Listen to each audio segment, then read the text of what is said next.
Hello. कहानियों की दुनिया से मैं मीरा वर्मा आप सबों के लिए एक कहानी लेकर आई हूँ और मुझे आशा है आप सब इसे ज़रूर पसंद करेंगे। मैंने इसका शीर्षक दिया है हम और तुम, यानी यू एंड मी। कहते हैं दोस्ती निस्वार्थ, पारदर्शी और भरोसेमंद होनी चाहिए। कहते हैं सच्चा दोस्त वही है जो आपको बिना शर्त अपना समझे और सुख दुख में हमेशा साथ रहे। आपकी बातों को पीठ पीछे न कहकर सामने से आपकी गलतियों को सुधारे। सच्चे दोस्ती में दिखावा नहीं होता। दोस्ती की इस खूबसूरत रिश्ते को गहराई तक समझने के लिए मैंने आपको इसे एक कहानी का रूप दिया है और आइए हम सब सुनते हैं। हम दोनों एक दूसरे के लिए ही तो बने थे। हमारे ख्यालात, पसंद नापसंद एक दूसरे के लिए ही थे। विचार, उमंग, साथ हंसना खेलना सभी तो हमारे अपने होते थे। हमारी दोस्ती एक खास रिश्ते में बंधी हुई थी। हजारों मोतियाँ एक धागे में पिरोई हुई थीं। हमें एक दूसरे को कुछ कहने की ज़रूरत नहीं होती। इस रिश्ते को बयां करने की कोई खूबसूरत लाइन की ज़रूरत नहीं है, ऐसी लाइन जो दिलों को छू जाए। हम दोनों की मम्मियाँ हर समय यही कहती, ब्याह कर कहाँ जाएंगी ये लड़कियाँ, कैसे रहेंगे एक दूजे बिन, फिर हम एक ही घर में दोनों को ब्याहेंगे। कहती हुई दोनों मम्मी हंस पड़ती। डिंकी हमेशा कहती, ना आंटी ना, कभी एक घर में ना ब्याहना, देवरानी जिठानी में कभी नहीं बनती। हमारा मामला बड़े छोटों में ही फंस कर रह जाएगा। मैं हंसती हुई कहती, डिंकी तुम भी इन लोगों की बातों को सीरियसली लेती हो। चलो हमारी दुनिया अलग है, हम अपनी दुनिया में वापस चलते हैं। समय ने करवट बदल ली। हम दोनों की शादी हो गई।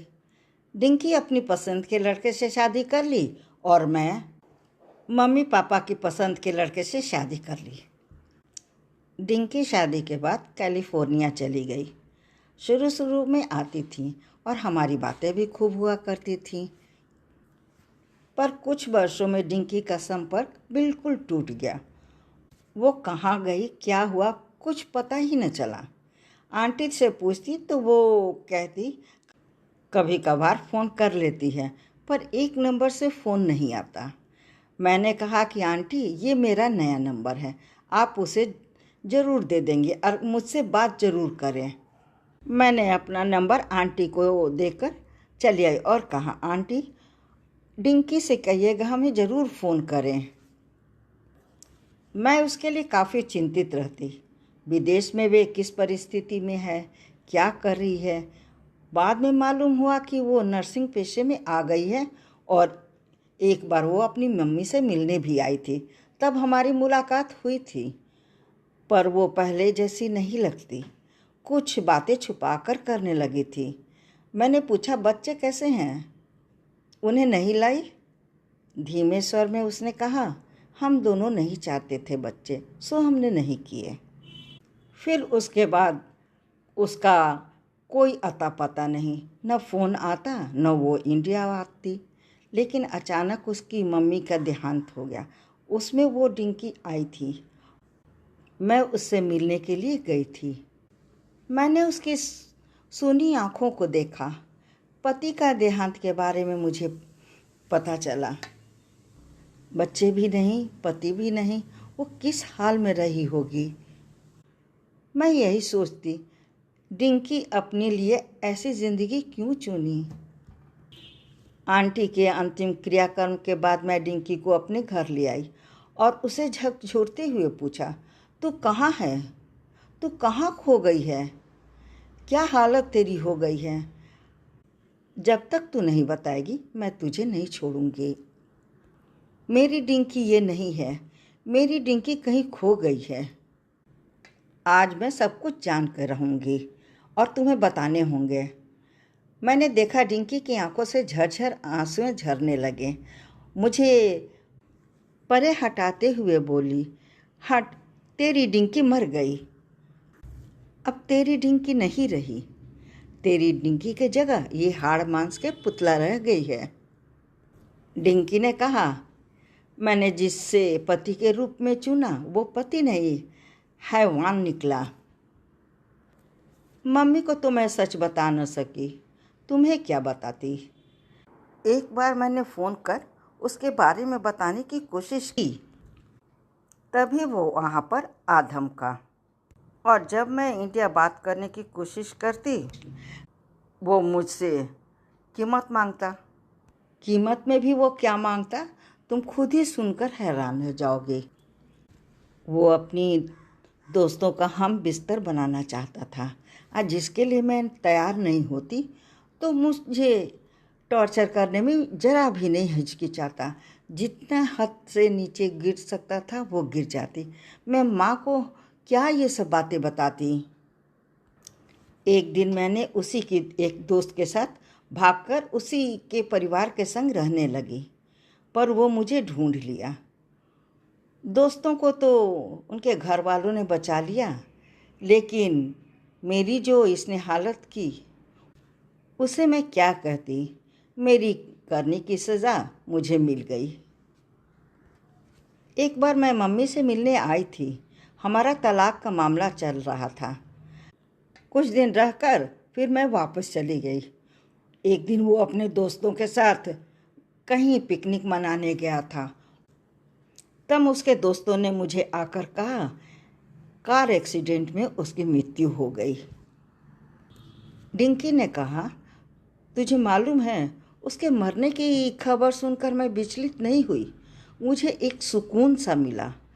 एक घबराहट थी, इस जगह में मैं परदेश में अकेले कैसे रहूँगी। फिर भी मैंने सोचा कुछ न कुछ तो मैं कर ही लूँगी। कम से कम इस हैवान से तो मुझे छुटकारा मिला। मैं अब सोच रही हूँ, मैं सोच रही थी कि अब मैं वापस इंडिया आ जाती हूँ। माँ के अंतिम समय में भी मैं साथ न रह सकी, पर उनकी यादें, उनकी ये छोड़ी हुई अमानत, ये सब मेरे ही तो हैं। मैं उनकी अकेली संतान थी। मैंने उन्हें अंत समय में भी साथ नहीं दिया। इसका तो मुझे मलाल रहेगा ही। मैं इंडिया आऊँगी और फिर मैं अपनी दोस्ती को नई रूप दूंगी, और उस दोस्ती का नाम रखूंगी मैं यू एंड मी, यानी हम और तुम। मेरी दोस्ती टूटी नहीं थी, मेरी दोस्ती कहीं खो गई है, जिसे मैं वापस इकट्ठा करके सहेजूंगी। मैं इंडिया आकर अपना बिजनेस करूंगी। मैंने सोच रखा है, अभी छोटा सा रेडीमेड कपड़ों का दुकान खोलूंगी। कुछ अपना डिज़ाइन होगा और कुछ बाहर से मंगाऊंगी। अच्छी तरह से चलने के बाद खुद ही तैयार कपड़ों को दुकान में लगाऊंगी और उसको टैग करूंगी यू एंड मी के नाम से।